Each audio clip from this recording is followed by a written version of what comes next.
করে আবার কর্মের তাগিদে ছুটে চলছেন রাজধানী ঢাকা কিংবা অন্য কোনো শহরে। আজকে সকাল থেকে বরিশালে আমরা দেখেছি, বরিশাল কেন্দ্রীয় নতুল্লাবাদ বাস টার্মিনাল এলাকা থেকে প্রচুর সংখ্যক মানুষ রাজধানীর উদ্দেশ্যে যাচ্ছে বা অন্য শহরে যাচ্ছে। ঠিক তেমনি এই মুহূর্তে আমি আছি বরিশাল নদীবন্দরে দেখছি যে বরিশাল নদীবন্দর থেকে আজকে 11টি লঞ্চ ঢাকার উদ্দেশ্যে ছেড়ে যাবে। তার জন্য এই লঞ্চগুলো আসলে সন্ধ্যার পরপর 8:30 থেকে 9টার মধ্যে এই লঞ্চ ছেড়ে যাবে। তবে এখন আমরা দেখছি যে সেই বিকেল থেকেই লঞ্চ ঘাটে কিন্তু যাত্রীদের উপচে পড়া ভিড় রয়েছে এবং এই যে যাত্রীদের ঢল নেমেছে সেটি সেই দুপুর থেকে শুরু হয়েছে বরিশাল নদীবন্দর থেকে।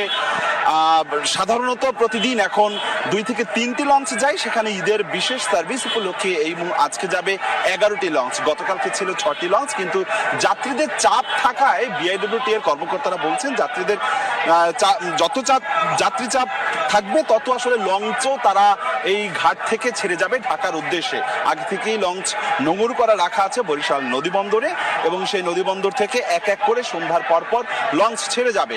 এখানে বিআইডব্লিউটি এর কর্মকর্তারা আরো জানিয়েছেন যে স্থানীয়ভাবে আইন শৃঙ্খলা রক্ষাকারী বাহিনীর বিভিন্ন ইউনিট রয়েছে, বিশেষ করে ম্যাজিস্ট্রেট রয়েছে, তারা তদারকি করছেন যাতে কোনো লঞ্চে অতিরিক্ত যাত্রী বোঝাই না করতে পারে। সেজন্য আমরা দেখেছি যে তারা কিন্তু বেশ কয়েকবার এখানে টহল দিচ্ছে। তবে তারপর আমরা দেখছি যে কোনো লঞ্চেরই কিন্তু আসলে প্রথম কিংবা দ্বিতীয় শ্রেণীর কোনো টিকিট খালি নেই, অর্থাৎ কেবিন এবং সোফা এগুলোর কোনো টিকিট কোনো লঞ্চেরই খালি নেই।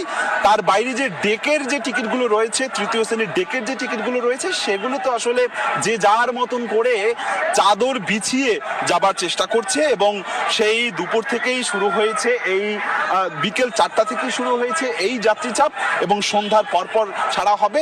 কারো মুখে কিন্তু আমরা অভিযোগ শুনেছি যে বাড়তি ভাড়া আদায়, যদিও বা লঞ্চ কর্তৃপক্ষ বলছে কোনো টিকিটের থেকেই কিন্তু কোনো অতিরিক্ত ভাড়া আদায় করা হচ্ছে না। তবে এখানে যাত্রীরা বলছেন যে তারা কালোবাজারিতে আজকে তারা টিকিট